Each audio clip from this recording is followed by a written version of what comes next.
accidente, etcétera. Thrill me. Be afraid. Be very afraid.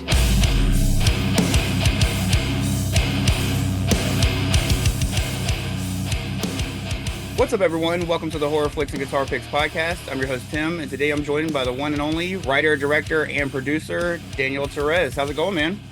Thank you for having me, Tim. Oh, it's going great. Hell yeah. No, I'm stoked to have you, and I'm a big fan of not only the film that you already have out, Back for Blood, or Here for Blood, sorry about that. My son's been playing a fuck ton of Back for Blood, so it's glued in my head too, but uh, I'm actually a big fan of Here for Blood, and then also of your upcoming film, Fresh Meat. But before we dive into that, I kind of want to go back to the beginning and just ask, one of the most basic questions an interviewer can, and, what inspired you to become a filmmaker? Was it a specific person, a film, or even, and by person, I mean, it doesn't need to be a famous person. It could be like an uncle or, your dad or, grandpa or grandma. No, that's a very good question. I think the simplest answer is the my family is all about movies, is all about TV shows. We used to do long road trips of like who was the voice of this character in this film, or how does this film associate with that? It was like trivia all the time. So um, growing up in that household was just filmmaking and movies was all we devoured. And then I remember one really critical point in my life. My dad showed me with an HD camera what it was to film a sequence out of sequence, and that it really blew my mind that everything I thought that was literally magic on a movie, everything is controlled so meticulously, and it can be done out of sequence, and then later on still tell the story. And I remember being in elementary school, and that blew my mind on like Yeah. how the medium can be crafted. And since then, it's just like all I can do is just like keep watching things and wondering like how did we achieve this, and then like how is it from movies way back in the early times of film that hold up today. So it's just forever a fascinating passion of mine. Hell yeah. No, what's funny is I've never even mentioned this on the show, after talking to, countless filmmakers and stuff. But one of the things I've never really mentioned on the show is like growing up, one of the first times I realized like the difficulty of filmmaking and being behind the camera was I used to skateboard. So of course I wanted to make a sponsor me video, even though I could barely fucking kickflip. But at 12 years old, you're like, oh, I could shoot something. But that first time you shoot something, you're like, that looks like shit. It's almost like, I don't know if you watch Parks and Rec, but it's almost like when Ben is having his like midlife crisis and he makes like a stop motion thing, and when he finally watches it he realizes it's like 5 seconds and he's like, what the Oh my fuck? god. Yeah. Yeah, it's like That's very, very relatable. Yeah.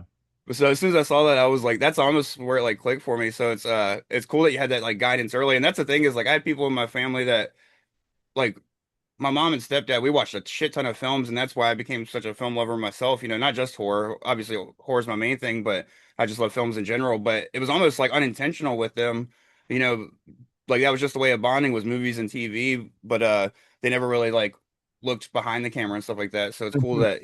that some of like your family took the time to like look at the behind the scenes stuff with you and stuff. Of course, we watch like the bloopers at the end. That's a thing of the past, is a gag reel slash bloopers over the credits, and then Yeah. watch it behind the scenes and stuff. So They're really just because I wonder that period of time in my life when I used to watch a movie as a kid and just think like, oh, this is just magic. It literally just exists. Like this is these characters, this world exists. I don't know why what comes to mind is never ending story.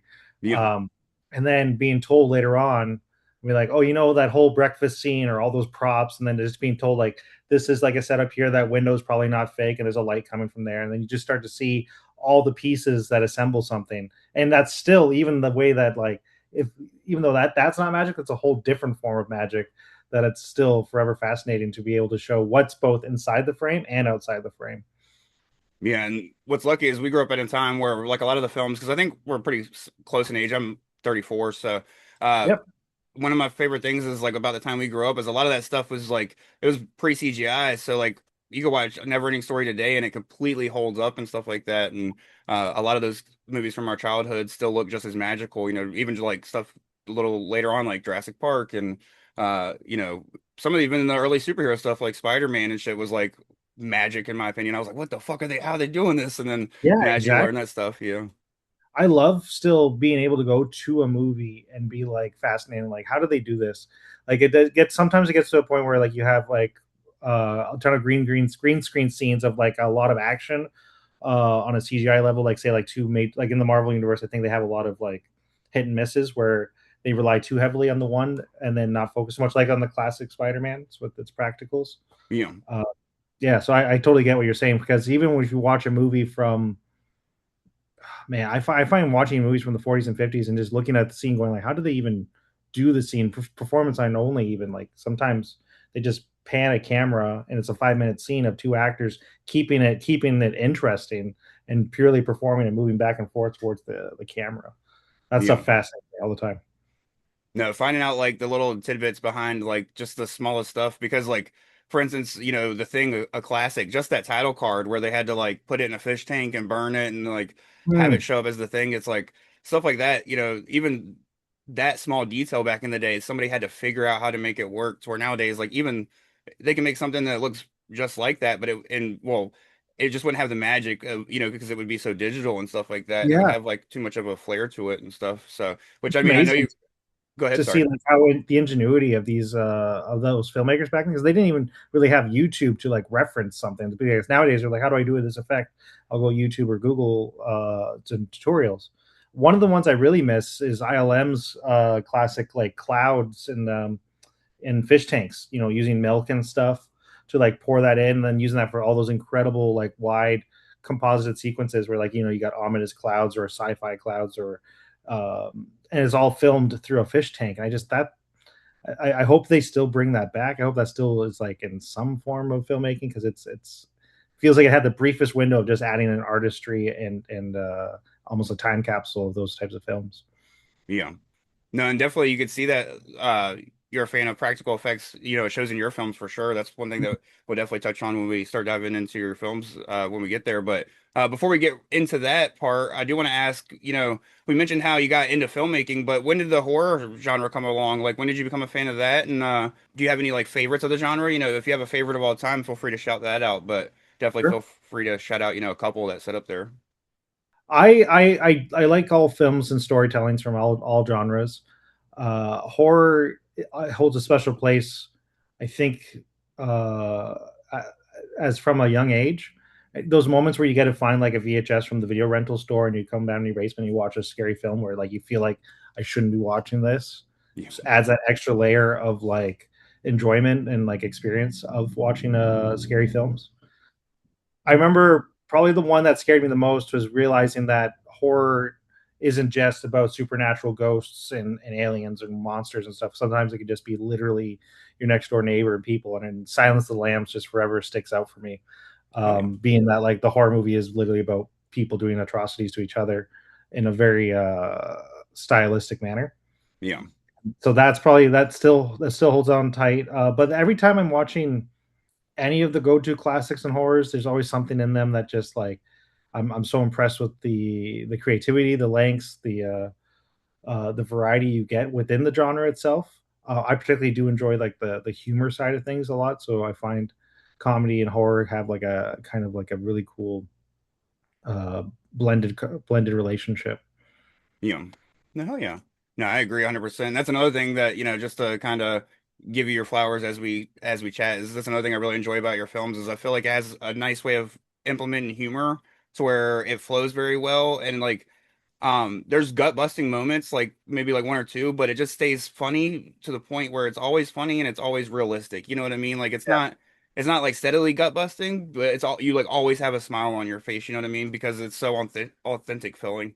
To where like Oh, sometimes it's like you just feel like people just wrote jokes to make sure that it's funny, and it's like that's doesn't work for me because at that point it's like it takes you too much out of the horror parts of it. To where when it's authentic, it's like hell yeah. So, and I'll tell you yeah. one of the gut busting moments when we get into spoiler territory on Fresh Sure. Meat because there was one of those scenes I died laughing. I was like, holy shit, this is hilarious. But it's towards the end too, so I really can't talk about it until we get to Good. spoilers. But I'm very curious to hear what your perspective is on it. I've gone a little blind to making the film, so it's good. This talking about it from an outside perspective is always so interesting to me. oh yeah. No, and that was something that I noticed in both. Of course, I've only seen Here for Blood and Fresh Meat. I haven't seen Terry's Car Got Stolen, but that is my first. I do want to check that out, and that's kind of my first question. When diving into your films, is you teamed with James Roberts, the writer of Here for Blood as well, on Terry's Car Got Stolen. How did you guys come together and begin your working relationship? That's a really good question. Back, I remember It was just after high school.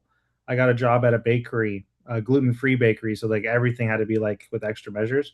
And he was one of the guys back there with me that would just tell me the most hilarious stories, show me some of the most funniest comics and stuff, and just we just went back and forth on like ridiculous funny ideas. And if I recall, one of the days that he we were just slicing bread in the back, he told me that the short elevator pitch of Terry's car gets stolen, and it really kicked me in the butt going like I really want to make that movie. I just want to do it. Like let's just grab our friends, grab a camera and do it. And that's what Terry's car is. It was a true efforts of like a small collective in London, Ontario that just all banded together, used up every time we could and like followed through and made a movie. It's very clunky and it's not, it's made by I think I was 18 at the time, but I'm very proud of it. And I think it shows if anything like if Here for Blood and Fresh Meat, it really did push the ridiculous, like it played into the ridiculous boundaries of those types of films.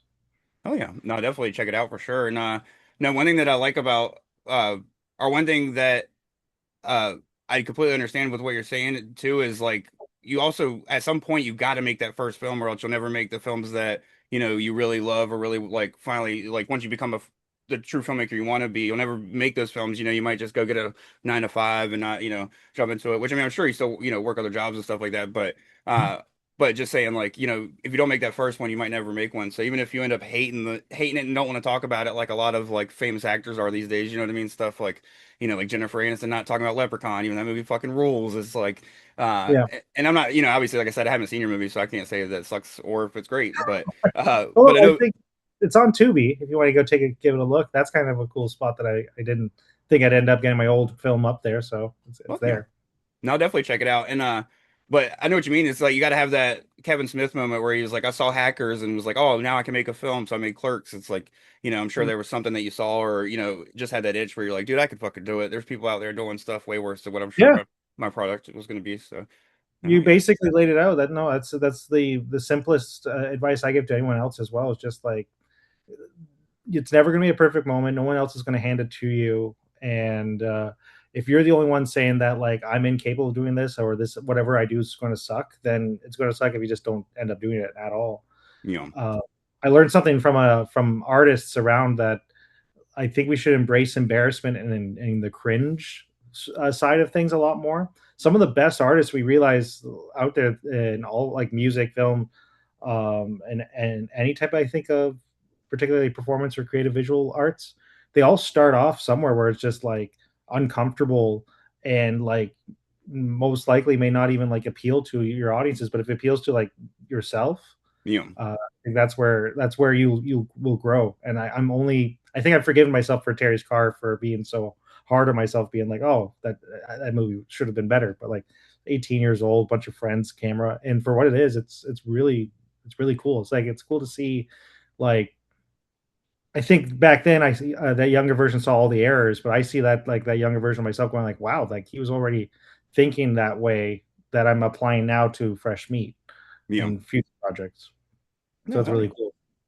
No, and that's the thing is like one thing I always tell myself when I like listen to because I try not to get like we never talk about too many movies that we absolutely hate on this podcast anyways, so it's never like really where we're like shitting on anything ever. And if it is something that I don't like, I'm never like super negative about it. But sometimes it's also about dissecting the films and being like, why? Like I enjoy watching bad films for two reasons. One, um, No, no, I love just having a good laugh, especially if sometimes the filmmaker intentionally went to make it bad, or they went so far to try to make it so like fan base good. Like Spawn, I find is like a highly creative vision, and just like I think his limitations were his own ambition. you know, Um, right? Because like if you look at it from all its technical standpoints, it's pretty true to its source material, and it visually is pretty accurate as well. no, But yeah, but and then there's the odd like there's like T Rex and what's it called? We actually have this one in Here for Blood playing in the background. yeah. Tammy and the T-Rex, hell Name yeah, of the T Rex.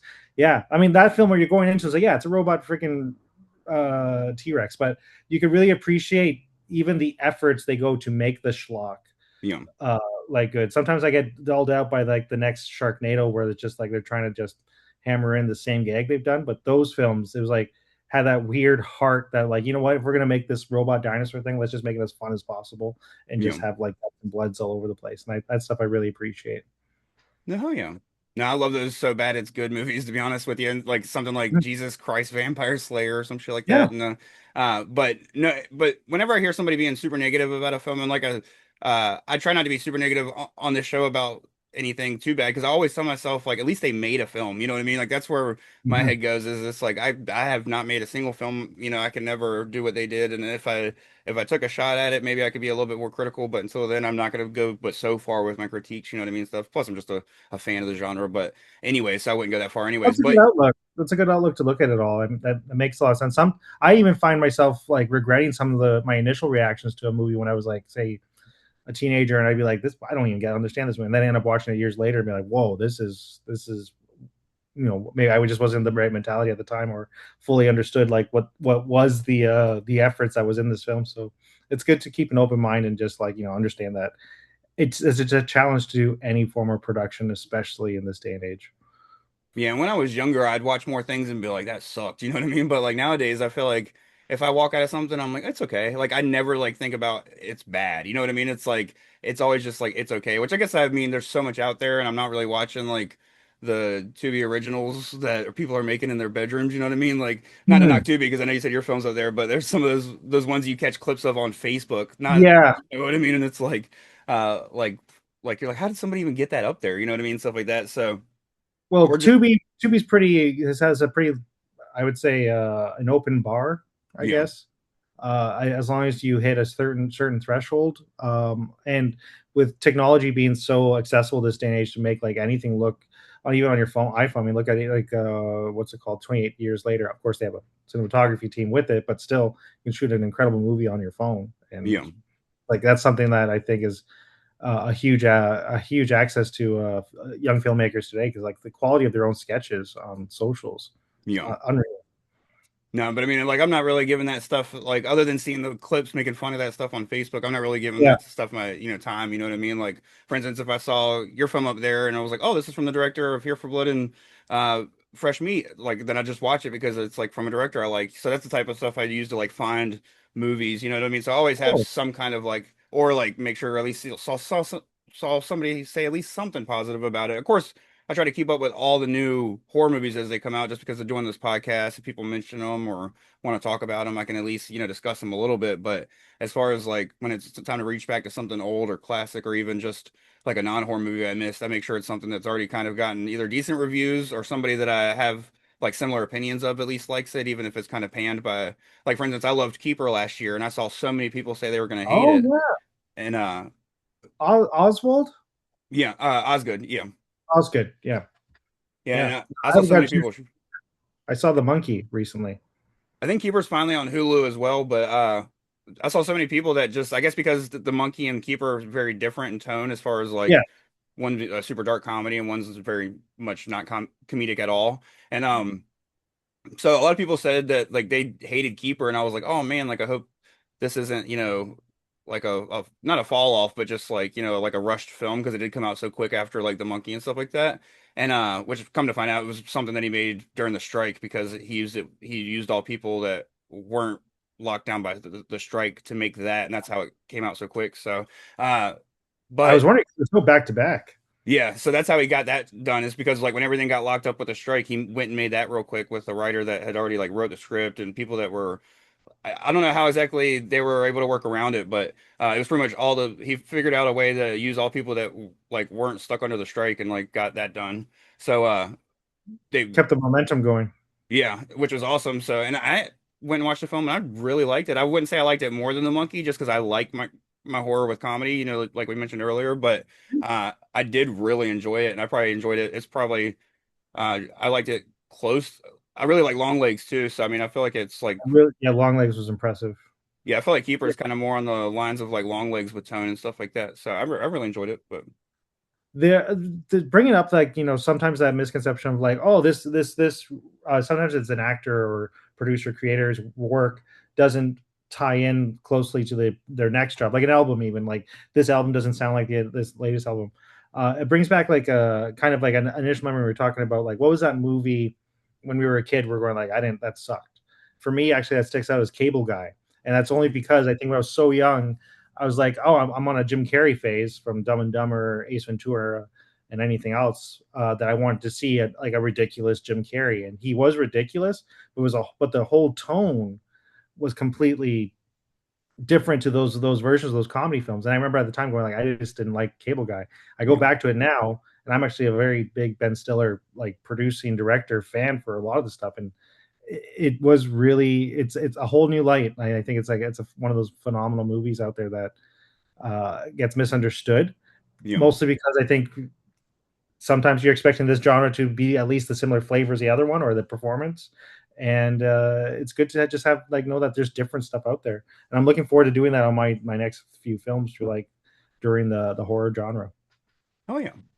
No, I know Mm. exactly what you mean. And I'm a huge Cable Guy fan myself, but I see exactly what you mean. There's certain films like that for me where I'm uh, like I should like this film, but like there was a film that I saw when I was a kid, and I've never watched it again because I saw it when I was me and my dad were going to the movie theater, and we were going to go see The Girl Next Door, where where the porn star moves next door, and it's It's a good like movie too, by the way. yeah. That's a really, really good movie. Yeah, I love that movie, but I didn't get to see that day because his girlfriend decided to tag along at the time, and so we had to pivot and go see the remake of The Lady Killers with Tom Hanks Yeah. Yeah. Oh and so, boy. Oh, that's unfortunate. and I was already in a bad mood, so I was walked out of that movie like worst movie I've ever fucking seen, and like Yeah. I've never watched it again. I kind of stick to that, and I'm like, but like now I tell people like I used to literally be like when people would talk about movies they don't like, I would bring it up and be like that movie's horrible. But now that I'm a Yeah. little bit older, I'm like I haven't seen it, so I stopped like that stopped Yeah, being you're my referencing your teenage, and sometimes, you know what though? There's one, the Hulk. When I remember seeing the Hulk, Eric Bana version. Um, I think that's the Hulk, right? Because it's not the Incredible Hulk. yeah.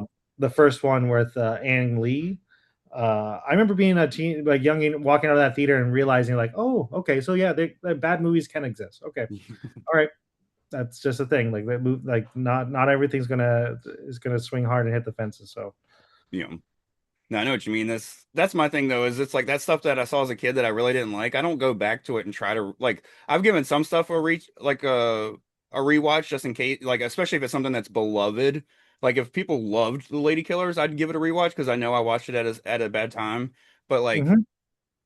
that's not really something for me. Like for instance, I didn't Yeah, love that's a remake. yeah, that too. But if it was something that like I missed and then people or like I went around saying, man, I hated this movie, but I saw it when I was like 13, so I don't really know. And then somebody was like, dude, you got to rewatch it. I would give something like that a chance, but that's the thing is I don't really spend time on the stuff that I don't like. Like if I didn't like it once, I'm not going to go back to it. I'm not going to So really. have you rewatched something that like blew your mind? Like how like maybe we took it for granted when we watched it the first time? Sometimes, or I think it's just your mood. You know what I mean? Like for instance, Yeah. my parents. I remember they have a specific story that's always reminded me because of like just having a similar.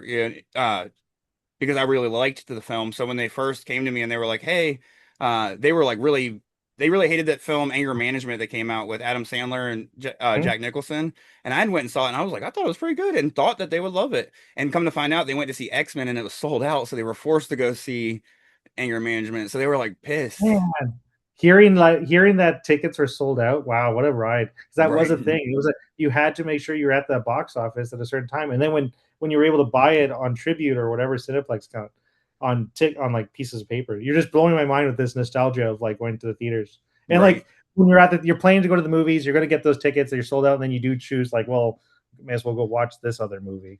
Yeah. That's such a lost kind of experience for moviegoers.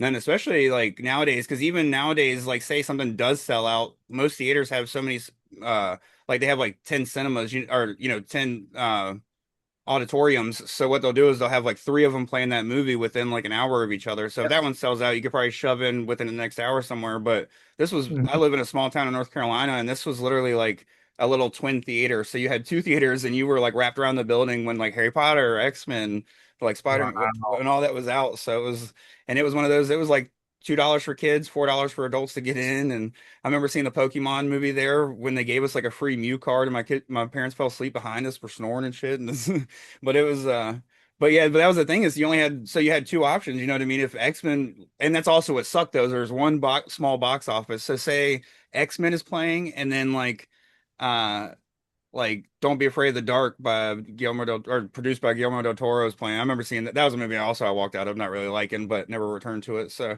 but uh, like say those two are playing at the time, and you want to go up and see the one that has like two people in it, you still have to like wait for that line, to either get to the end or like get in that long ass line. So So it's, you're right. So you're in the you're in the line for like a behemoth film, and you want to watch. Yeah, that's. yeah, there's like a But you know one what? box office. Those are the really neat charms. I remember I got it. I love when I'm on the road.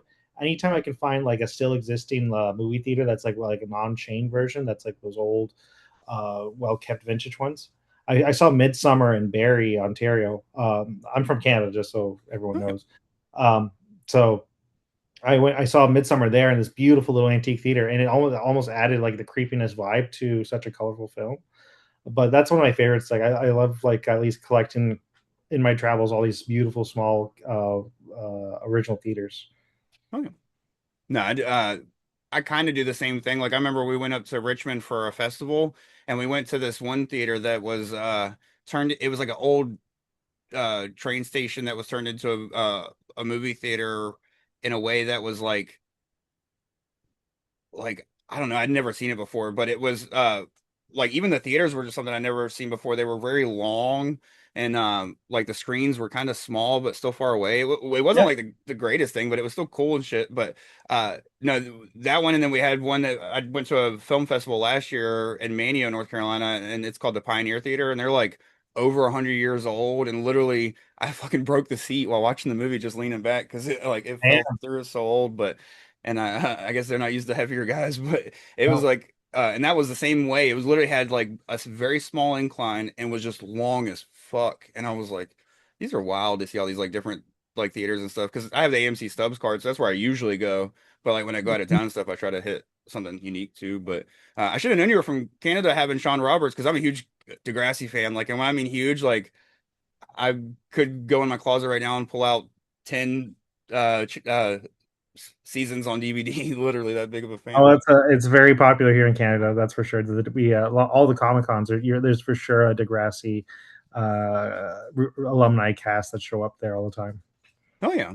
No, and I Hmm. actually speaking of Sean Roberts, he was at Tidewater Horror Convention last year in Virginia Beach, and I got to host panels there, and I've been hosting panels there the past 2 years, and I'm hosting again this year. And so I got to interview him, and we of course talked about Here for Blood, and about Amazing. like training with wrestling and stuff like that. So it was fun to talk to him about it and tell him Sean how much of a Roberts fan I is was. he was the type of actor that taught me so much on my to as a young first time director. He was like very patient, but very so like professional to the point where like he was welcoming. He would be teaching me on the days and sets like how to call out certain terms for acts. I think one of the ones I do is I remember in like the you know how you roll in action type of dialect. So something he mentioned like he to add and action just to add an extra.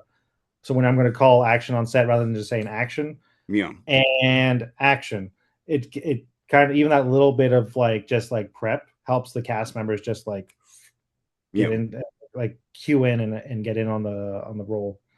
Yeah. Instead of going, oh shit, it's time. They have here it's coming. It's time. Yeah. So Well, it makes sense, like, because okay, ready, let's go. Okay, action. Like yeah. then you're an actor going like, oh, what the right? So it makes a lot of those are the little things, and then the way that he was like so committed to doing, if not, I believe he must have done like 100% of his own stunts as well. Because for one, it's very tough to already find a stunt double that could fit his physique. Yeah. So he tumbled, he rolled, he threw, he did all of that stuff. And he did had a really cool training lessons with Tyson Dukes from Hammerlock Wrestling. He even actually got a chance to fight him in the opening sequence as well. Oh, And he doesn't do any wrestling in the real world, and it seems like he pulled it off. yeah. No, and he even like lost a little like he's still like a he's still in great shape and still like a pretty like buff dude still, but like he's lost even a little bit of mass since the film since I saw him. So when I was like rewatching the film recently because I knew I was gonna chat with you, I was like, God damn, dude, he fucking bulked the He hell up bulks that. up quick though. He bulks up really like he's got it to a science. Yeah, He's very attentive to his diet and his workout routines, and it's always is contingent on like what the role is going to do. If he's going to end up, wearing more tighter outfits or going to be topless in certain scenes, he will be prepped for those. Hmm. But yeah, he's like just that just shows how committed he is to his own work and his own craft, and that's something like I'm really honored to have the opportunity to work with him. Yeah. No, hell yeah. He seems like a really well, it didn't seem like he was a really nice guy when I got to meet him and chat with him. And he did come off as that very much like if it needs to get done, I'm gonna get it done, and very much like very disciplined like actor. So no, it's awesome that you got to work with He's him. a And it, down to earth man. He's incredibly humble, yeah, uh, and his commitment to what he does is what's really inspiring. To see someone like, you know what, I'm going to commit to the role of a dumb wrestling babysitter and sell it with like all the heart and charisma he had. Like it was really fascinating to be a part of that experience. hell yeah.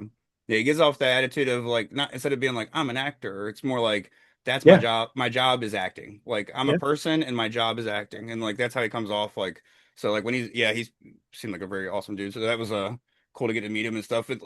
And he's not even, I shouted out to Grassy, but he's kind of horror royalty at this point. He's in a couple of the Dead yeah, films, one of the only people to be in multiple of the Dead films, and then he's also in yeah. uh multiple of the Resident Evil films as well. So you got Yeah. one of the few people outside of Mila Jovovich to do that. So Yeah, it was at the time too. We were like, "Oh, we have like a seasoned legend that knows the John," which helped him a lot when he read the script. I think I think that really sold it too because he saw the levels of horror where you can push the genre. Where like if you put it in a drama or something, it like you have to really make sure that everything lines up. And he saw that in the. I remember we sent him the script in the weekend, and he had it turned it back. It's almost like 24 hours back and said, "I'm in," and like that was one of the most exciting experiences we had just before making the film here for Blood. oh yeah. No, Yeah. and then of course you worked with Roberts again on this film. At what point, like was this an idea that was around when Terry's car was a thing, or did this something that came out afterwards? How did you guys come back together to work on this? Yeah, that's a good question. COVID hit, and all of our jobs, I did an art business that was at trade shows, and we're kind of like, well, we have kind of time on our hands now, and what might not be easy to do, what might be easy to do is let's try making a horror movie, like a real production horror film during COVID. Yeah. And I reached out to James and I asked James, like, I love Terry's Carr's script, have you been working on anything else? And he pitched me something based on his experience. He's actually uh I don't know if he still does it, but James Roberts was a wrestler, like a not a pro wrestler, an independent wrestler that Oh would yeah. go on the circuit. And he writes from what he knows. He writes his experiences, and he wrote. He always imagined. I remember he told me he imagined that. What would it be like if I was a babysitter for these kids and someone came in and as a wrestler, what would I do? And from there, he just ended up writing this an incredible script. And I remember looking at the script, being like, it's very doable. We can actually do this. Which, in retrospect, with all like the crazy stuff that happens at the end of that film, I'm like, I don't know how we thought this was doable, Yeah. but we got it. It was being the one location was obviously a big plus, but the humor was there. I didn't think the script required much more work than just technical adjustments, and it became like a perfect passion project to work on right away. Hell yeah. No, and it doesn't even feel like a COVID film, but once you tell me that it's a COVID film, I can see where like all the, oh, that's why like it makes sense that it's a smaller cast, and like the one location and this and that, but you don't think about it because of all the people getting sprayed with blood and shit. And Yeah. like, like Yeah. you think that would happen in a COVID film, but no, fuck yeah, that's awesome. But Oh, thank you. no, and of course, and that's one thing, another kind of thing I wanted to mention, keep giving you your flowers, like I said, is and James too is one thing I like about the film is it didn't feel like it was written by a fan of wrestling. It felt like it was written by a wrestler. So it makes sense because like for instance, if it was written by a fan of wrestling, there would have been way too many wrestling references when he's fighting and doing this. But I felt like there was just enough to make it feel real, like with the does that feel fake elbow drop and then like Yeah. one suplex moment, but it's not like every single fight move he's like trying to do a wrestling move because even a real wrestler knows that that's not really how you hurt people. So it's no, it was truly authentic again, in a film that's bonkers, you know what I mean? So Thank you. No, the wrestling portion of the film was supposed to be that wrestling's in the film. It's not a wrestling movie. Like like those classic Hulk Hogan's, like the nanny, Mr. Nanny or something, right? Yeah, Where and he's like Suburban Commando and shit. wrestling's almost like a parody in the films. This one is the wrestling's integrated purely in the story fashion, which I think helps with like the expectations of how would someone in this specific physical field get themselves out of it, and opposed to being like ex-cop SEAL member like a Vin Diesel character. It's funnier and kookier because it's a performative self-defense or aggressive sport. So to see that juxtaposed to like demented cultists coming in, I think it's a beautiful mix of like action, gore, and blood, and fun and guts. Oh yeah. No, and then of course, you mentioned the Tammy and the T-Rex, reference, with it being on the, well, not reference, it's in the movie for a second, but you also have D Snyder doing a voice of the head. How did both of those things, come to be? And this film is not only like kind of a wrestling film, but it's also like a pretty much, in my opinion, I would call it a heavy metal film. Yeah, From a lot of the moments, was D Snyder like your was that like the Easter egg, the heavy metal Easter egg that you were like was that like the first one you wanted to get, or is there anybody out there that you were shooting for, or I believe we were looking for a rock star voice for the head, oh yeah. and through some of the contacts we've had through our producers, D. Snyder was very approachable, and he also helped us fill in some of the gaps of those music licenses for in the film. So it has that that basically we call it Tom's playlist of rock and roll music that he would listen to while he's working out.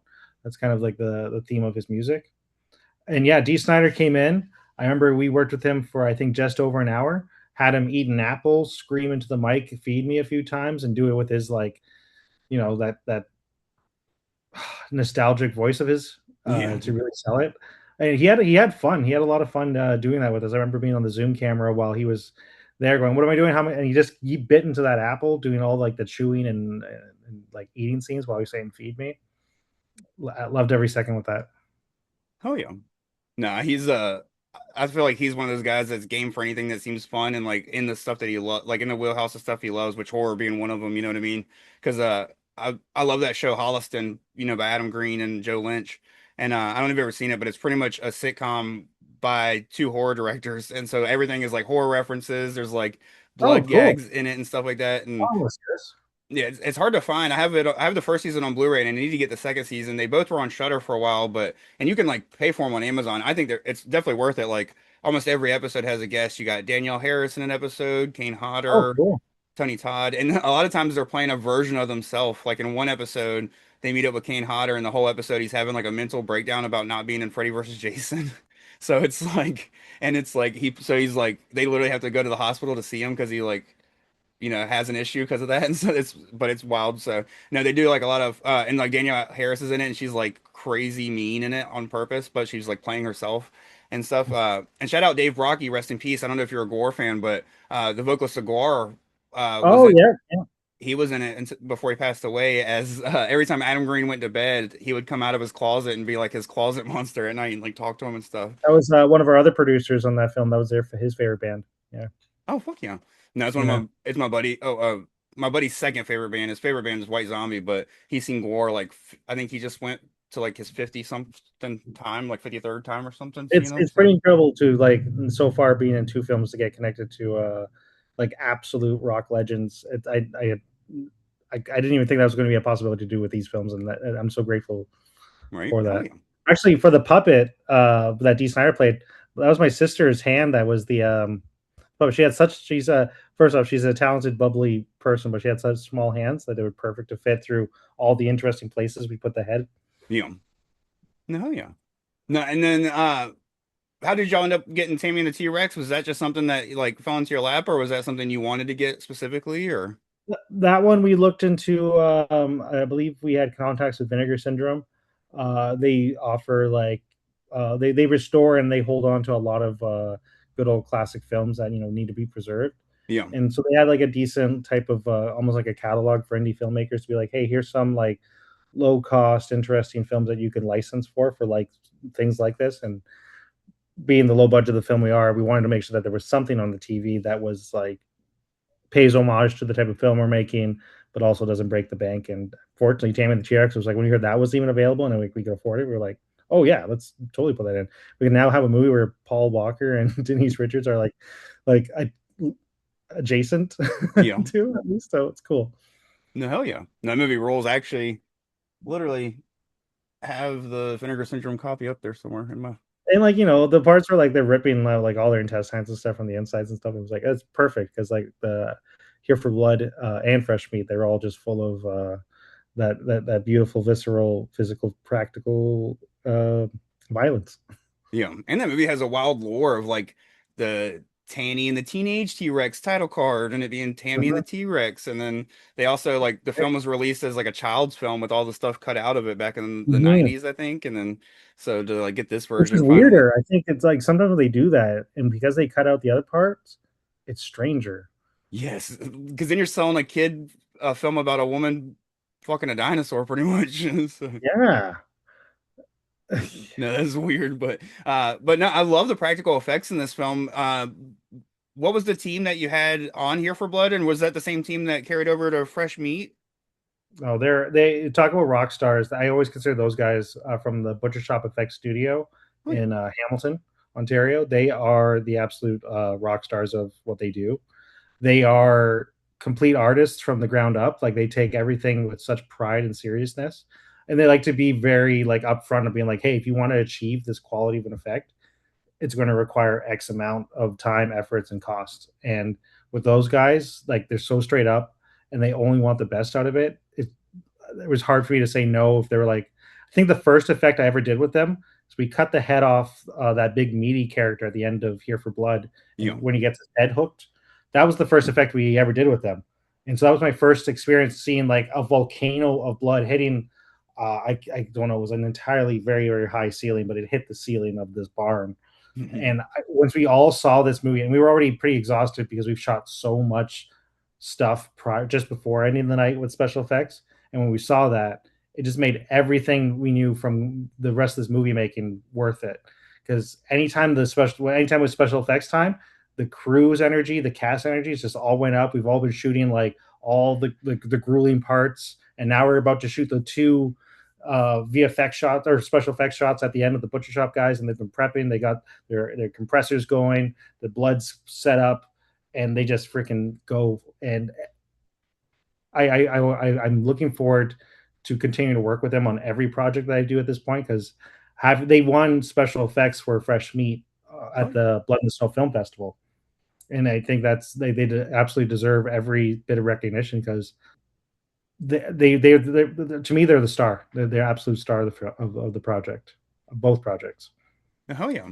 No, between the like I said, the authenticity throughout the story, like with the humor feeling realistic, and then a lot of like the characters, feeling realistic, and also you have great casting. Everybody that you cast, that's another thing that sets your film apart from a lot of other independent films is you could have the same film, but if the acting falls flat, it's hard to Yeah, enjoy the humor's not going to be as fun and stuff like that. So. I love all that stuff, but these practical effects really like I feel like is what pushes these films to another level for sure and make them so rewatchable and fun thank you.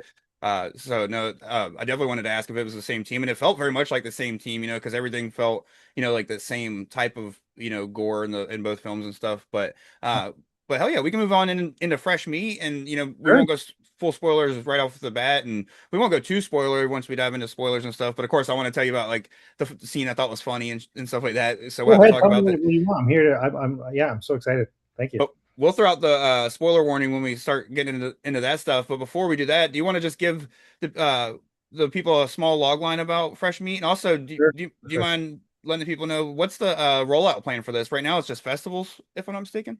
Yep. Right now, we are currently doing a festival circuit, and we'll be releasing in this fall. Okay. Dates to be announced within the next, couple months from now. It's a bit of a process being an independent film. However, I'm looking forward to like using this time from here till basically an October November release to just keep the movie promoted, get the buzz going, and let people know that there's something very special coming around the corner. If I could release it tomorrow, I would because I'm just so excited. But I think it deserves its time to be like properly marketed because it's going to be going to theaters within the states and Canada at the end of the year. Yeah. Oh yeah. Yeah. No, that's awesome. I knew for sure that yeah, you never want to rush anything out, definitely, especially when nowadays where it's like you actually might get, if you put it in front of the right people, you might actually get a theatrical release, with Mhm. independent films getting like AMC puts like almost every independent release that gets a full release like is at my AMC, you know what I mean? Like I got to see Yeah. Bloody Axe Wound there a year and a half ago from Oh, the amazing. Uncle Peckerhead crew, and like they had I saw In a Violent Nature there when that came out and stuff. So That was a uh good movie. I really was impressed with that one. yeah, I really like that too. That's another one that's like does something so unique with, it's like a premise that but it does it in such a unique I way that love it that stuff works. all the time. It's like I remember even watching like Hush, where like sound design used to be like your safety point in a horror film, Yeah, and like she's deaf and she's being hunted. So every time you heard sounds, you knew that it wouldn't help her, the character, and so that's a whole different viewing experience, just like a view of in a violent nature. yeah. It's so simple, but the perspective of it is refreshing. Oh yeah. No, and I'm stoked to hear that you guys won some awards at some of the festivals, and but that's one of the things I didn't know is how far into the festival run you were. So I didn't know Yeah, if it would get released this year or if it would be like a next year release. So I'm stoked to hear that people will get to watch it before the end of the year, so I can start putting it in thank you. my Yeah, we have one of the major festivals that we are on the lineup for is in London, England this August, called Fright Fest, one of the best genre international horror film festivals out there. If you ever get a chance to go check out any type of horror movie experience, that's the place. Like that, the fan base there is it's like everything you have in your room right there. Like it's good people that just love the most deranged, fucked up shit. Oh yeah.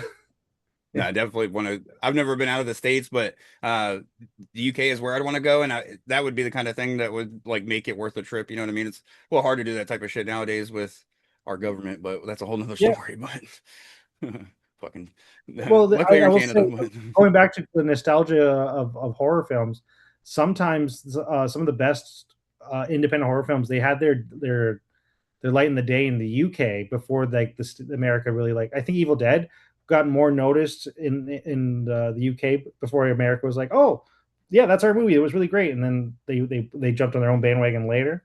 yeah, It's interesting. So they have a really good deep horror fan base there that I'm absolutely adore. yeah. Now I feel like they had a flip switch because they went from being the ones that did the video nasties to being the ones that like really accept horror now. Like you said, they have Fright Fest. You have a lot more films come out of like the UK and stuff like that. We even did an episode where we talked about all of our like favorite UK horror films and stuff, and Oh, uh, sick. some of my favorites don't even get like they're not really independent and stuff, but like some of them that like people don't even think about them as being like UK films because they're just so used to seeing them and being like, oh, they just think about them as like just English speaking films and stuff like that. But like Last Night in Soho, I absolutely adored that film, and like anything Mm, Edgar Wright puts out, of course, yeah, which mostly his stuff that's from like. But that's the thing is like I love his films, but his UK stuff is the stuff that really sticks with me, like his home shot stuff. Shaun of the Cornetto trilogy, and yeah, like Baby Driver's cool, Scott Pilgrim's cool, but give me the UK shit, the one, the Cornetto trilogy as well as Last Night in Soho and stuff like that. So, but yeah. Love but no, Edgar Wright. yeah, hell yeah. But and then of course just everything, like seeing it in films, you're like, damn, that's such a beautiful place. So you always want to get over there. But no, hell yeah. And uh I think you mentioned Fresh Meat, and I actually didn't get a chance to tell you the log line of it. yeah, I was gonna say if you just want to the only other thing I was gonna say before you jump into that is the cool thing about hearing that it's dropping this year is I can put it on my short list for top 10 of the year so far because we always do an Oh, episode on that. So that'd be sick. That's great. but no, hell yeah. Uh, so, Fresh Meat is the story about a group of young and trendy influencers who think it's a great idea to break into an abandoned prison, unaware that there's still an inmate locked in the bowels of the facility. And one by one, they try to figure out if they're going to get out of there or not alive. And the inmate has a an insatiable appetite for fresh meat. Oh yeah. One thing I really enjoy about this film is and same thing about here, like kind of with Here for Blood is uh I didn't even you sent me this and I didn't even get to watch the trailer for it. So I went in very blind. But I feel like even after like watching the film and just reading the log line, I feel like you get exactly what you expect when you hear this what the story is. You know what I mean? Like Yeah, when you hear that, oh, and don't get me wrong, there's twists in this film and Here for Blood that definitely like change, things up in the end and make it like keeps it from, not being interesting in the second half. Like there's definitely twists in both films, and so it's not like it just is very basic and stuff like that. But it's one of those things that when you watch the films, you don't like. If somebody told me that this is a group of influencers, I go into it, I don't expect all of a sudden to have like heart behind these influencers. I expect to kind of not like them. You know what I mean? So, and kind of the opposite with the other thing, like and with Here for Blood, you watch it and you're like, okay, this guy's an independent wrestler. And like I said, if it was written by a fan of wrestling, they might have made him kind of a doofus. But the fact that it was Yeah. written by an actual wrestler, this dude comes off as just like a hardworking guy. And like wrestling is fucking hard, like especially Yeah. if you're independent grinding. So, I love the authenticity of the characters in both films, and then just like Yeah. of how the films like live up to what live up to expectations. But not only that, they like I feel like both stories are very I don't want to say simple because I feel like that's insulting, but No, actually, I was going to say I actually honestly prefer simple in the where I currently am right now as a career. I like I'm not, I guess, confident enough in myself with like elevated twisty horror where it's like I do prefer just like if you're going to go watch the Here for Blood, it's about a wrestling babysitter who kicks ass. That's delivered. That's one thing we can 100% guarantee you're going to get out of this whole experience. The yeah, twists and turns is only just going to add to the story.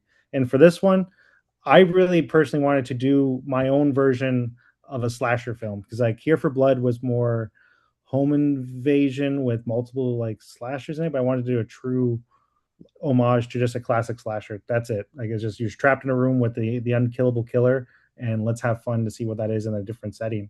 And I yeah, think my research so far and what I was told by other fans was that we might have the first slasher, and maybe you might want to look into this.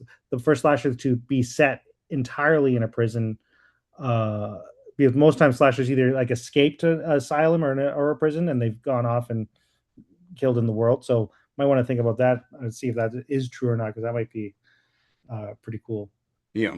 Now the only thing I could think of that's correlated that deals with a prison, I don't think it counts as a slasher in a prison though, is that movie.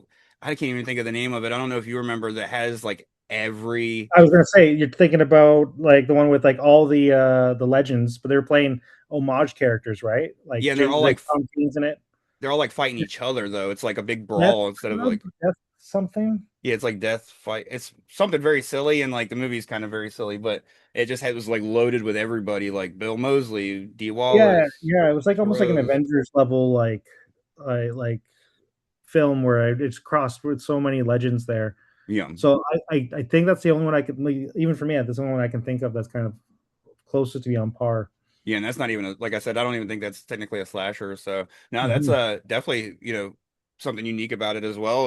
And that's one of the things I was gonna say I liked about it was the fact that it's simple, but the way that you do the tropes are so unique, and then as well as I've said before, the authenticity of everything else, and then as well as the practical effects that just like up the ante as well. That's just what make these films stand out so much and stuff. But Thank you. uh this is the first one out of the three that you've written. What made you decide to write this? And you said that this was your take on a slasher. Did you have anything that truly inspired you to go the slasher route, or was it kind of just like, fuck it, I love slashers, and it's And time for my next film? this film was probably one of those moments where like everything kind of lined up to make this movie. Hmm. Um, we just finished Here for Blood. I'm really eager to just want to make my own movie at this point. I want to see if I got what it takes to actually write something this time. Um, sometimes I used to think like I can only work with the script or screenwriters and stuff, but during the process, I gotten to learn and got more confident in my own writing. But I had no idea what was going to be the next film until Chatham, Ontario came into my life. And essentially, we had a special screening here of Here for Blood. And the mayor came down to the city and they all came to me after the screening. And they were like, hey, we really love your movie. It's really incredible. We have an abandoned prison location. If you think you can use that for a film, you should use it. And like as an independent filmmaker, I'm kind of like, oh my God, you're offering me like the most incredible opportunity ever to like it's like an authentic prison where you can film every single angle. Yeah. The I think the difficulties of Here for Blood was that we used an Airbnb, so we could pretty much film every single angle, but there were obviously sections of the place where it's like we can't push the camera too far to the right. So being able to like film in like a real prison and not have to worry about that one thing and like put a lot of focus into like story was already really enticing. So this in this case, like was that chicken and the egg scenario. So the egg came first, Oh yeah. and before I even got a chance to write to see the prison, I I went into a whole phase like a own writing board. I wrote a slasher film based on like my own feelings and enjoyments of like the pacing of the previous horror of slashers. And I remember writing the script basically thinking the prison was going to be like something from Prison Break. So I thought it was going to be huge, like mess halls and stuff. But at least I got all my story beats in, and pretty much what you see now, still pretty much the same bones of the first draft of that script. Oh yeah. And now that and then after I wrote the first draft, I got a chance to actually see the prison. And it turns out it's a county jail, so it's definitely like not as small as it's not as big as your as prisons are, Yeah. but it still had its own unique charms. And it's very I mean it's built in the 18th century, so it's not built for comfort, and it was very tight, but it worked perfectly. And there were certain aspects of it. I think there's a scene where a character jumps through one of the holes of a wall, and that just those are the interesting things I had the opportunity to be able to write into the script. Yeah. Because sometimes when you work on a script and you go on location, you kind of have to like, oh well, now I have to like adjust for this. In this case, we've already adjusted for the story. Yeah. Hell yeah. Now I know exactly what you mean. That scene where the three go down the little chute or whatever. But Mhm. no, hell yeah. And that's another thing that's funny is it connects it to Tammy and the T-Rex. Is I don't know if you know this, but that's how that film came to be. Is he literally got the T-Rex and he was like, somebody was like, "Here, I got an animatronic T-Rex. Can you make a movie?" And he All was right, like, "Fuck it, yeah, sure." So he did that's it. it. Yeah, that's it. It was I so exactly that. You know, if you had a robot dinosaur, go make a robot dinosaur movie. Yeah. No, it's like, why not? But did you when you were writing this, did you already have, you brought back Pharaoh as well as Jesse Buck. Did you already have them in mind when like writing these roles, or did they come back and audition or? I did have them both in mind specifically for those roles. Joelle was so incredible in Here for Blood that I felt like this was the movie that could have her shine. Yeah. Uh, just because she when she takes on a role, she takes it with um, such respect towards the character. And almost to the point where like I feel like she's almost written the character herself. When I saw her own Bible of her script, the amount of note taking and character development she put in behind those eyes were just uh, it was really incredible to work with her on those days on set. And then Jesse Buck, man, he stole the show every time too on Here for Blood when he was constantly getting maimed. And we have this joke between the two of us, like if he can be in every movie I make and we just hurt him Yeah. and he somehow survives possibly at the end, would be a dream for both of us. So it was just always a pleasure to have Jesse on set. Oh, hell yeah. No, that'd be awesome for him to be in like all your films, like you said. There's always that like who is it that Ryan Johnson puts Joseph Gordon-Levitt in every single film for no reason Mhm. at all, just literally just Yeah. because. So, Well, yeah, I like. Yeah, I am always actually and I'm enjoying this as a writer when I'm writing certain parts and I can think of these cast members or people I know of. It helps, like I think in one way flesh out a more meaningful character because you can kind of see the person behind it. yeah. No, hell yeah. No, and no, and she killed it in both of these films. That's another thing I meant to mention that I liked about Here for Blood is the fact that it was like nobody felt useless, you know what I mean? Like his girlfriend didn't show up and he just had to protect her the whole time, and then like the little kid wasn't like useless either, or even like annoying. She was very competent, Yeah, smart, like a fun character. Like she was more likable than the friends um, that showed up, you know what I mean? So Maya. Yeah, oh, that was a very because that character was so critical. yeah, Like it's I love the Jurassic Park movie where like you actually feel for those quirky, imperfect kids. Or Drew Barrymore in ET is what Maya reminds me the most of. Like the kid was like, essentially the main plot. We got to like who we're trying to save, yeah, uh, and she delivered that. Like she was talking about like as a director, she made me look good because like I barely gave her any direction. Like yeah, she knew her line. She sat in the spot. She did her part, and I think she had a lot of fun doing all like the horror parts too because it's not common for kids to be unless you're in Stranger Things doing that. But no, like kid actors, they're impressive, but the logistics of working with it on an independent scale is a whole other ball game too. So we had I think at the time had to have a tutor on set for her. Yeah. Oh yeah. Mhm. No, and then of course, with fresh meat, like you get the we talked about you use the same team on both, but you said it's Butcher Shop's effects. Butcher Shop Effects Studio. Oh yeah.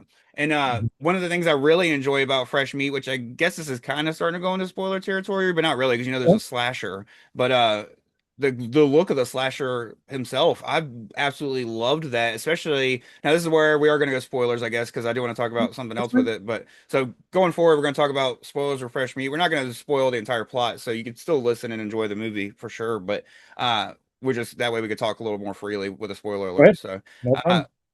but I not only love the look of them, but most of the time when those characters get unmasked, it's very disappointing. And I feel like I liked it even more when he was unmasked in this thing. I was like, holy shit, he's even more badass. So, uh, Oh, cool. That's awesome. Thank you.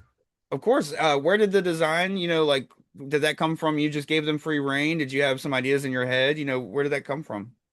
It's a very good question. That I love. I think as a director, one of the best parts I enjoy is collaborating with all the different departments.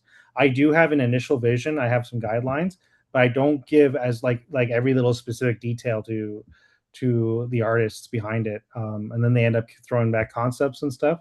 I'll send it over to you. You want to show them? They're pretty neat. Um, and it truly is the artist gets to like just shine. Most of the times on set, the camera department, special effects, anywhere will come up and be like, "Hey, we'd like to like try for this. I know you're looking for this, but we're willing to go with this without like disrupting time, budget, or whatever." And I get to be like, "Yeah, go for it. If you think you can just make it a better shot by doing that, make it happen." So for the costume, is a combination of two very special people in my life. The mask was initially illustrated by our storyboard artist, Rodrigo Bravo, who's my uncle. Oh yeah, Incredible artist. He's been an inspiration to me for all of my life. He's as a creative, funny human being, and his artwork is unparred.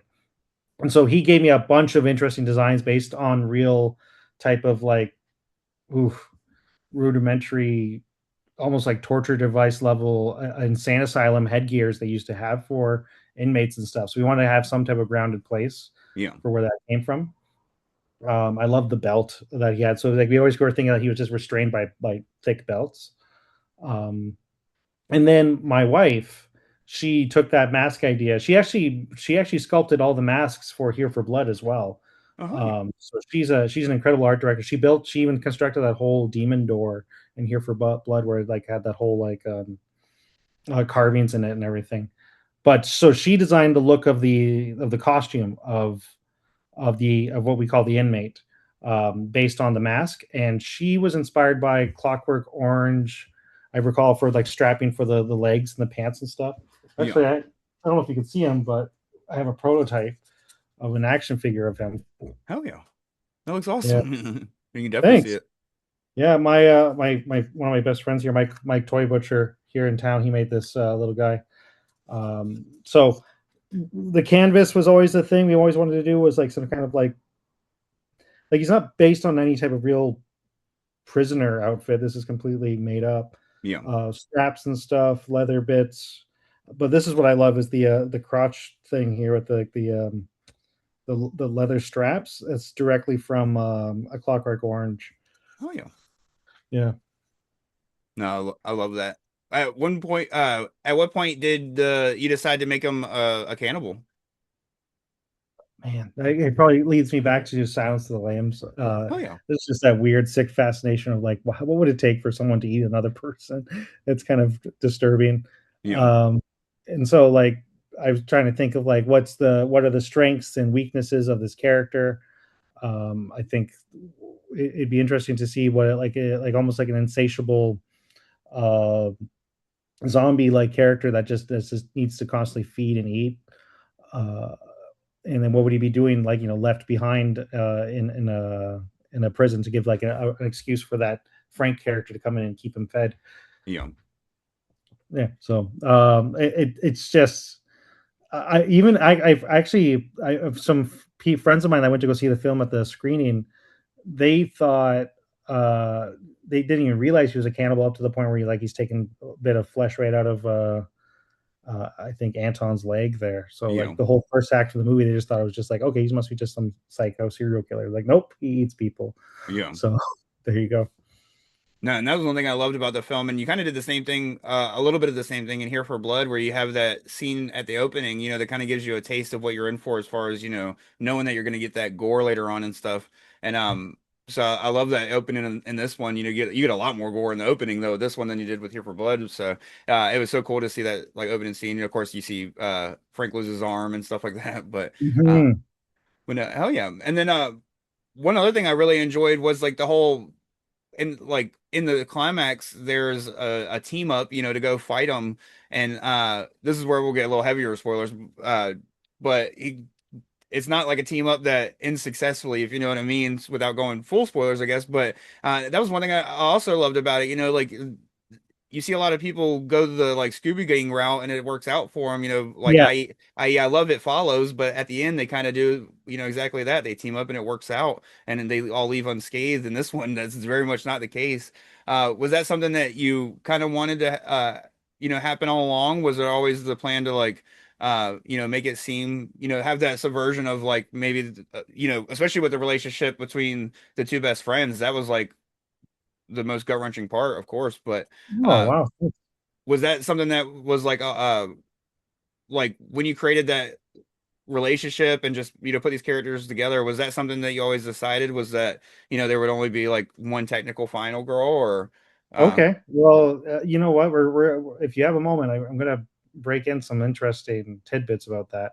oh yeah, Uh, I did want. I like movies where they don't end, where everything is wrapped in a bow where everything worked out at the end. yeah, For sure there's movies that works perfectly for, but there's quite a few of the horror genre where I'm like, oh man, kind of wish they just kind of like, maybe it's just dark and cynical of myself, but I do enjoy that. And so I like to give the idea of like, yeah, there's a Scooby Doo type of like, we'll get out of this scenario.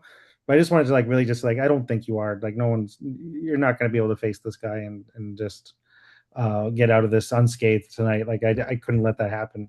However, it was only supposed to be two people at the end in the original script. It was supposed to be just be Marcus and June at the end there. Valerie was never written in there until we were like a week before production. Um, so Valerie technically was supposed to be the one that actually got her head pulled through the bars, since we're in the spoiler territory.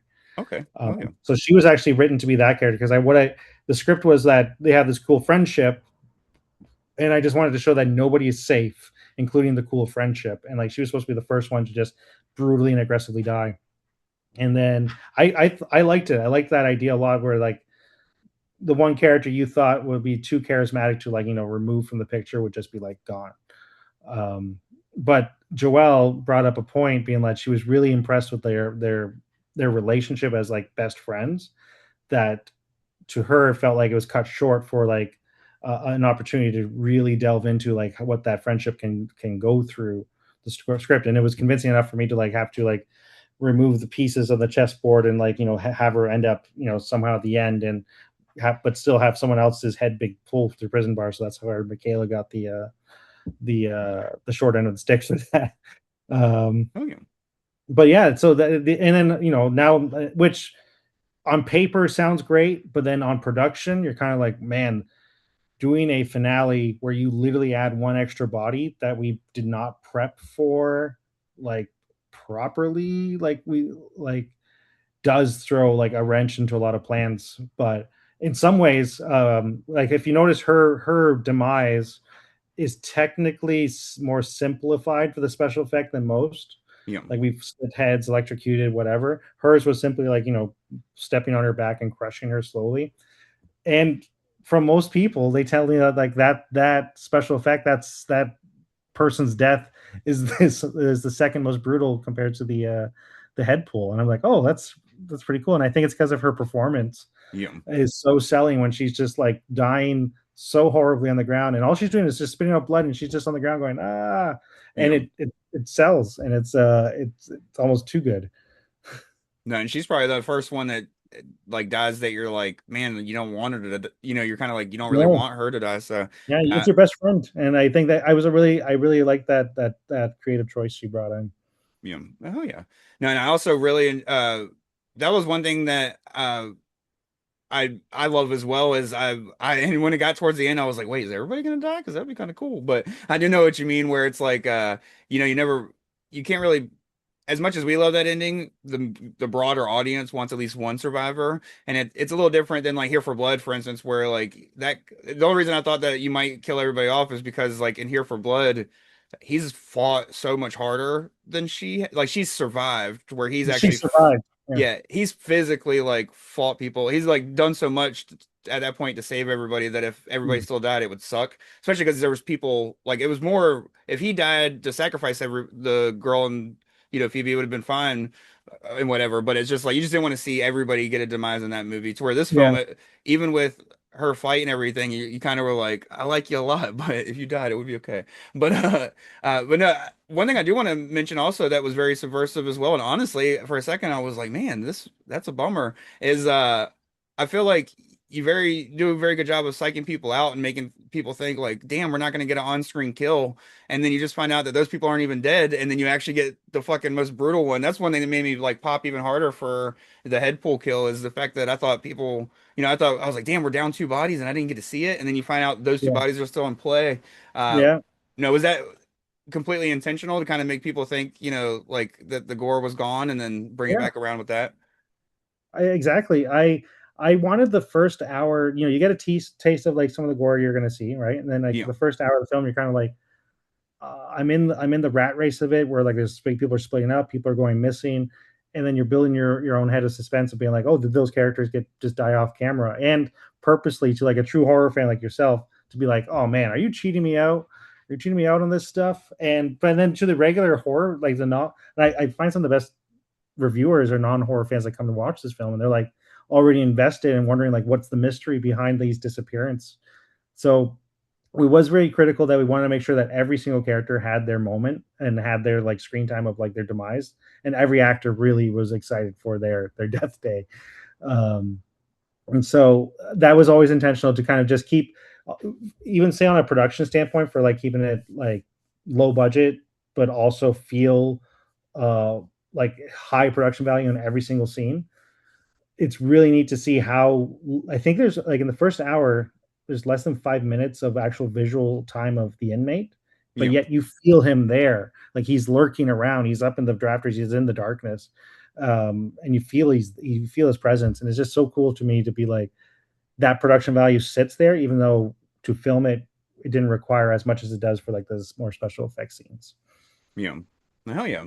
And kind of mentioned him being in the background. That was another thing that really stands out about the character is a silhouette that, you see that and immediately know that's that character. You don't have to be like, is that this one? Is it this person? Or is it just a person? So Mhm. that was awesome as well. Like every time you saw him in the dark, it wasn't like a question of like, oh, is that, just one of the thrill seekers? It's like you knew it was him and they needed to get the fuck moving. So Yeah, no, I love that as well. And I just loved how he's always dripping blood and the scenes where he just starts chewing shit. So one of those first days he put blood in his mouth, I think because he was eating. Actually, the first day of shooting was him dragging the axe, and he eats the hand when he looks back at during the song of Gowan when he hears that playing. yeah. uh, so he eats that thing, and then when he was just dripping blood, I made the decision that day going like, no matter, whenever you're on camera, have that ketchup blood beside you, and you're always drooling. And that just we just kept him drooling the entire time. I think he had to get like cavities filled in after, but Oh yeah. who doesn't? No, and the movie's a blast. I can't wait for it to, hit theaters, and I'll definitely try to get out and see it. The only other scene I want to mention, and then, if there's anything else that you wanted to bring up about the film before we kind of, talk about what you got Sure. in the future, as well as anything else you got to promote and wrap up. The scene that made me bust out fucking laughing, man, and then like it's the type of scene that like I want to watch this film with somebody so I can watch them react to it. Is when the dude's head gets caught up between the windshield wipers and it's just going back and forth. I was just sitting there laughing. I was like, "Holy fuck!" Like, because at that point I didn't expect like another drop of humor, but it just fits so well. I was Exactly. like, "Holy I'm shit, that's so perfect." glad. I'm so glad that even worked, because like it's one thing to write it on script, and then like when you write it, I'm just in my head going like, they'll figure it out. The Butcher Shop Effects studio, they'll figure this out because like it's too good not to try to make this happen. And it's just that perfect cherry on the top type of last effect. Yeah. that we want to do. Like I think we did something similar in Here for Blood, where like Meat comes back in and we rip his head off with a meat hook. Yeah. And just like it's that final like kind of like release of like, yeah, this was awesome, like that little last sparkler on a concert stage. um and so what's funnier than like, a windshield wiper like hitting a disembodied head on a windshield. um and like that was just such, those are the cool challenges as filmmakers where you kind of like, let's figure out how to do this. And most of it was just like, well, I'd say 95% practical, and then you have to in post take away the green rope, the Yeah. string that we had there to keep the head moving, and just a lot of blood. No, hell yeah, that was like the perfect, like Glad you you liked said. it. I'm really glad you liked it. Yeah, that was the perfect cherry on top at the end of the film because at that point it's like you could tell the film's wrapping up, because you've already had the big climax ending and it's kind of the I uh also wanted to give that sheriff like some kind of like, like, a button just to end it, like, to you know end, to have that story. Because he's kind of like that last kind of like, oh, I wish that guy. I remember some people saying, wish that guy gets killed or something, but then people will be like, oh no, he got away with it, like he's fine. you know no, yeah. No, that was an awesome moment for sure, and it fit. That's another thing is like it didn't feel like weird in the climax. You know what I mean? Like sometimes when a joke falls in the middle of something, you're like, oh man, like we're so serious. But at that point, you've already moved on enough from the the friend dying, and you've already gotten the Yeah, cool kill, the other cool kill that I won't spoil that exactly, just so that way I keep a little bit of sure. mystery going. But uh the but no, I really enjoyed this film. I love the whole premise of like bringing the I love, there's a couple films that use the like YouTube people, going out and doing stuff. A lot of them I feel like just go the haunted route. So it was fun to see this used in the slasher realm, you know what I mean? Great.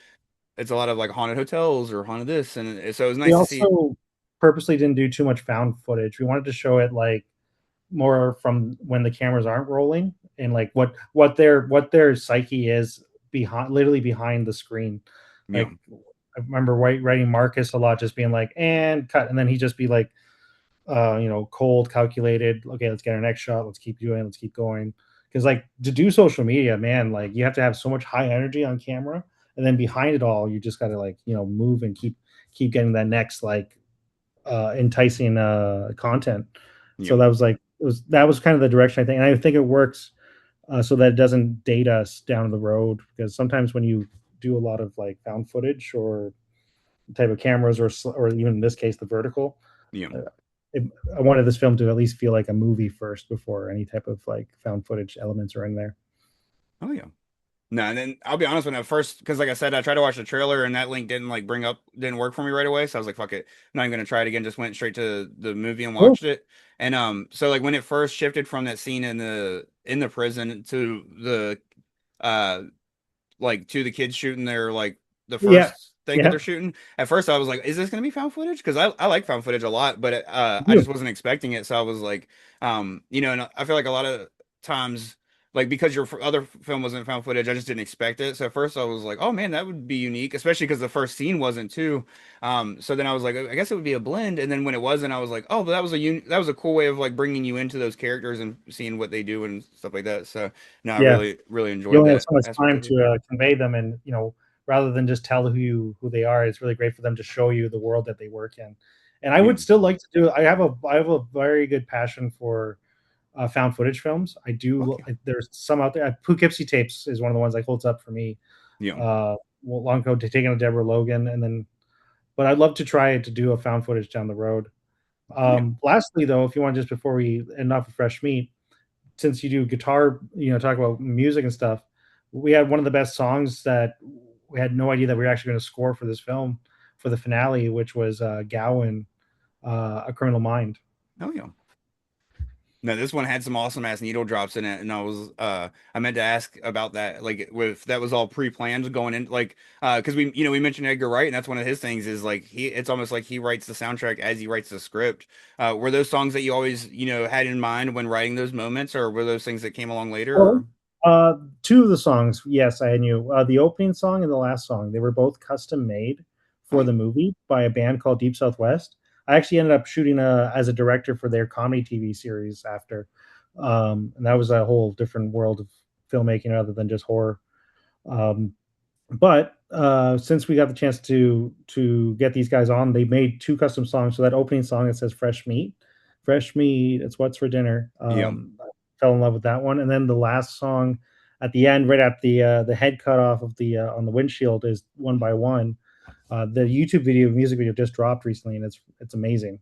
They shot it back in the same prison we shot in.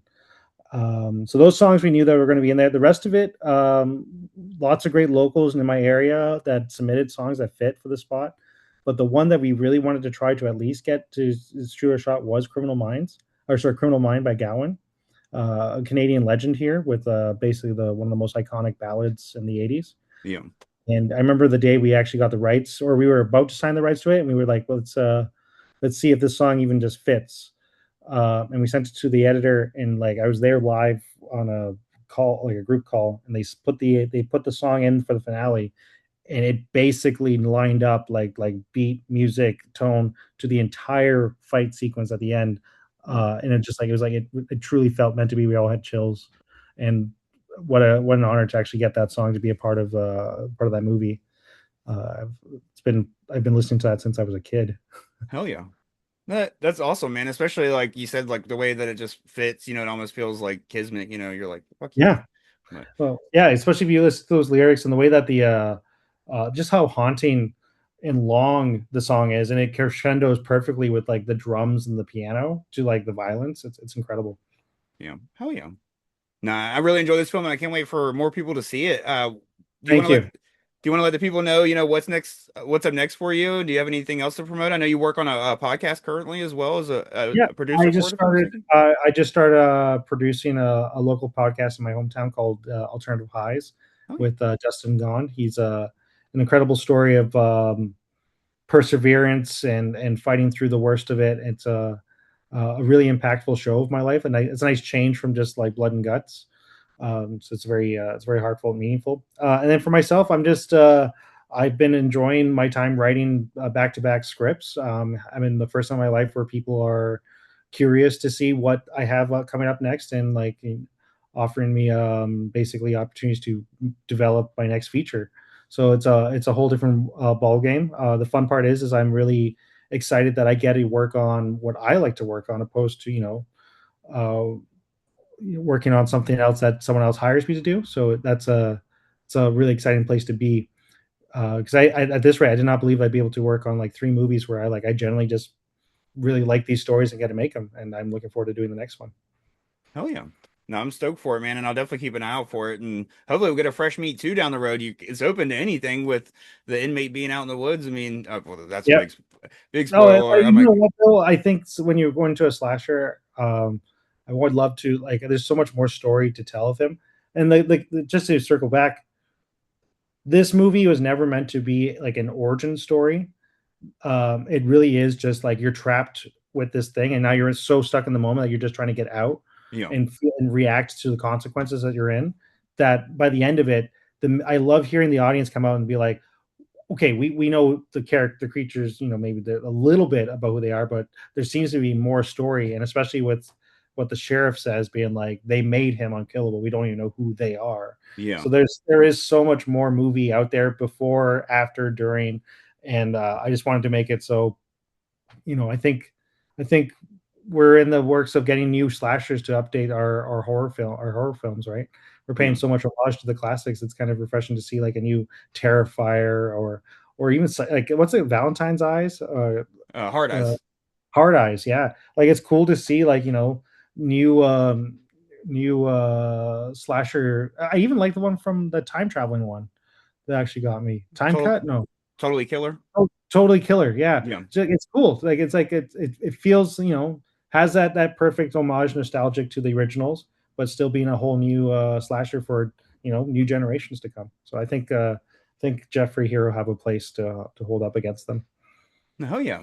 No, and that's one thing I enjoyed about it is the openness. Still, like he could hop in a car and drive because you don't know what his past. Obviously, if he's a cannibal, he probably has enough knowledge to know how to drive a car. So Well, he's got a tragic story himself, and I think that's I love about slashers, because most times they come from tragedy, either self-inflicted or elsewhere. Yeah. Yeah, that's the thing. You could stumble upon a car and go somewhere and actually like have a purpose of where he's going, or you could just stumble upon a campsite and just start slashing motherfuckers again. Yeah, So, you got so many of the good ideas already there, man. yeah, no, so it's that's one thing is you created a great character that can go anywhere instead of being like locked in with like and he doesn't really have to go after the final girl from this film. He could connect with something else. So True. no, that's one thing that's awesome about it. But no, I really enjoy it, man, and I'm excited to see what comes next for you. And when this is released, when this film is released, I'll and starts getting a release date and stuff gets announced, I'll definitely be sharing it as many places Please, as I yeah, can. So. thank you so much. That means a lot. And yeah, hopefully we can stay in touch and stuff because I love talking films. Oh yeah, man. Definitely welcome back anytime. Is if you want to come back on as just a fan of the genre, we can deep dive into a film of your choice or talk about like a Oh, top five or something. So that'd be awesome. I mean, just to talk about a movie that I didn't have to be a part of would be huge. right, hell yeah. Maybe about the time this is dropping in coming out in theaters, you can come back on and just, remind people that it's out and then we'll just dive into something else. So, Appreciate that so much, man. Thank you so much, Tim. of course, man, enjoy all the fest and good luck to you guys with this film. Thank you.